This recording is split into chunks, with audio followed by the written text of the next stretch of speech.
Hi everyone, this is Jill from Sensational Development. I'm here to talk to you today about managing holiday stress. That said, happy holidays. I hope everyone is enjoying it, and I hope these tips can be helpful for you and your child and your students as we get closer to that time of year. Okay, so first off, I want to talk about some signs of stress. So, a lot of times this time of year, a lot of parents report increased behaviors, increased self soothing behaviors, which may appear like odd behaviors like skin picking or chewing on things, putting things in their mouths. When you're seeking input from your mouth, it's a big indicator that your body is dysregulated or not calm or in a fight or flight state. Could be signs of sensory overload.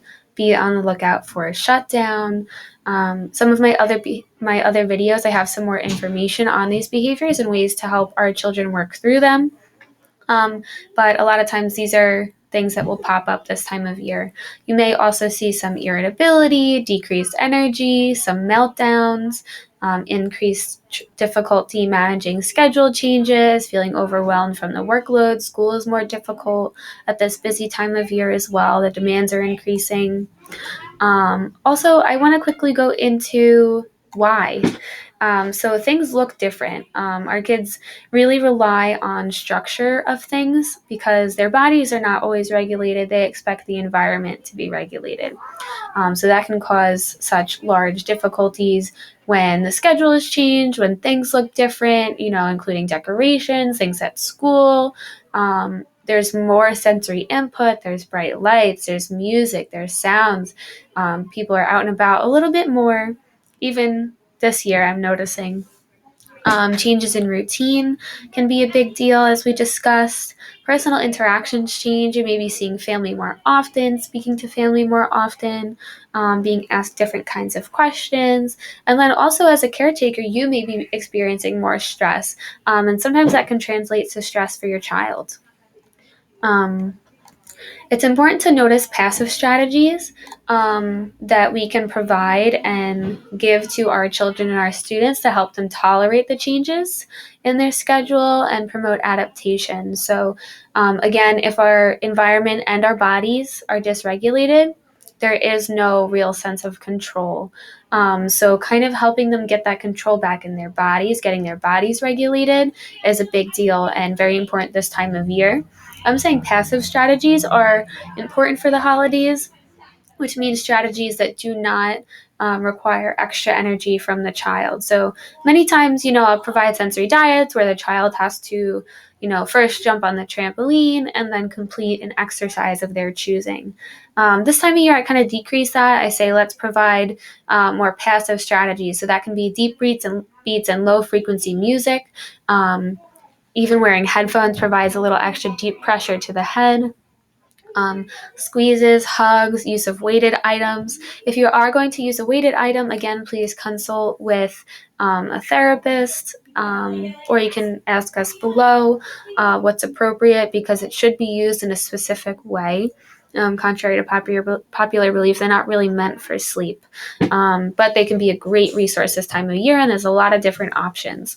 Hand massagers are great too. You can pick them up at any convenience store now. Like CVS even has them. Essential oils are great. They give the olfactory sense. They give the tactile sense. Messy play is huge. If your child tolerates slime well, use slime. Use shaving cream in the bathtub. Incorporate extra textures. Have them help you cook if they enjoy it. If they're not enjoying these sensations, don't provide them. But if your child seeks them out, I definitely would provide them.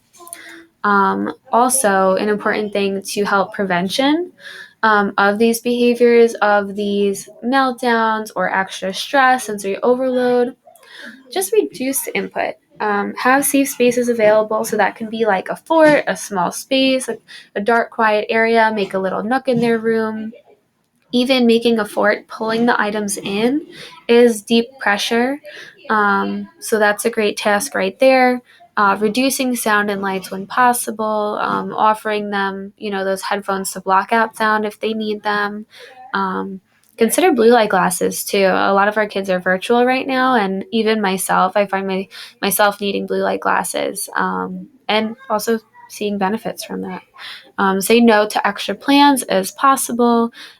Keep routines consistent, or prep for changes in routines. So, we may not end up doing this. We may do something else instead. Or if you have extra time, here are your choices.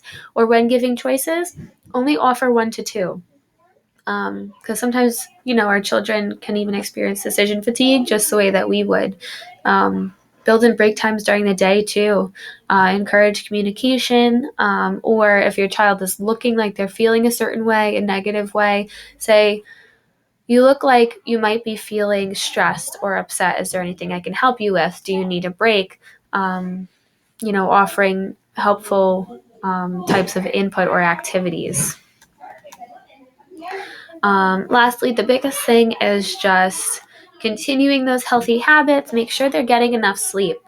Sleep is huge for connectivity in the brain. Diet is huge for helping to make those neurotransmitters, absorbing our nutrients, and overall just getting that information processing in their brains. And also encouraging a work-play balance. As we get busier, our children may find more time to play. Again, we're looking at the electronics. Make sure to limit the time with that. Use those blue light glasses if you can. And also making sure they're getting enough time to play, and making sure that play is sensory rich if they're not overloaded. If you have any more questions, please feel free to leave them in the box below. We're also doing a lot of great posts on our Instagram currently and our Facebook. And I'll leave our blogs below too. We have a nice holiday blog coming out soon. Thank you for tuning in. Again, this is Jill from Sensational Development, and I am looking forward to seeing you in the next video.